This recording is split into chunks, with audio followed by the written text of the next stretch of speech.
Smart Ideas, c'est notre rubrique Startup et Innovation et c'est une chronique que je vous propose aujourd'hui, une chronique signée Marie Billa. Bonjour Marie, Bonjour Thomas. bienvenue à vous. On va se poser cette question, tiens, et si l'avenir de notre alimentation venait de l'air? Alors non Thomas, ce n'est pas de la science-fiction, mais bien une réalité développée par l'entreprise finlandaise Solar Foods, fondée en 2017 par deux experts en fermentation et bioprocédés. Donc son innovation, c'est la soléine, une protéine révolutionnaire produite à partir de CO2 et de micro-organismes, donc sans terre agricole, sans animaux et avec un faible impact environnemental. Vous n'avez pas donné leur nom puisqu'ils sont imprononçables, Pasi Vainika et Juha-Pekka Pitkanen. Donc merci, vous me l'avez laissé. Mais alors, pourquoi chercher des protéines dans l'air alors qu'on en trouve déjà? On en trouve dans des plantes, on en trouve dans de la viande.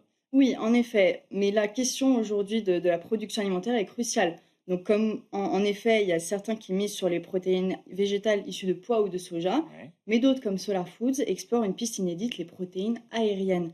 Donc, leur concept est simple mais révolutionnaire, c'est utiliser un micro-organisme naturellement présent dans les sols proches de la mer Baltique et le nourrir avec du CO2 extrait de l'air et des nutriments. Mhm. Donc, ce processus de fermentation permet d'obtenir une poudre jaune, la soléine, qui contient entre 65 et 70 de protéines, ainsi que des vitamines et du fer. C'est donc une alternative idéale aux protéines animales et Et végétales. donc, il faut retenir ce nom, la soléine, parce que peut-être qu'on va beaucoup en entendre parler dans les prochaines années. Ça paraît presque magique, au-delà de l'innovation scientifique. Quel est le potentiel écologique de cette innovation? L'un des plus grands atouts de la soline, c'est son faible impact environnemental. Mhm. Contrairement à l'agriculture traditionnelle, elle ne nécessite ni terre cultivable, ni grande quantité d'eau et ni pesticides.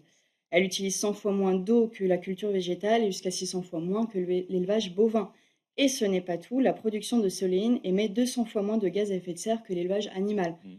Donc autre avantage, c'est également sa capacité de production qui est quasi infinie parce que peu importe le climat ou la géographie, la soline peut être produite n'importe où, y compris donc dans des zones arides ou des environnements extrêmes. Bon, je commence à imaginer manger de la soléine.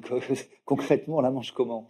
Eh ben, si la soline ressemble donc à une simple poudre Ouais. jaune, ses applications sont nombreuses. En effet, elle peut être incorporée dans des produits alimentaires existants comme des barres chocolatées, des Mhm. boissons protéinées ou même des substituts de viande. Il y a notamment la société finlandaise Phaser qui a déjà développé 3 snacks protéinés du coup à base de soléine et même aussi le groupe Ajinomoto, un géant japonais de l'agroalimentaire qui a lancé 3 parfums de glace aussi à base de soléine.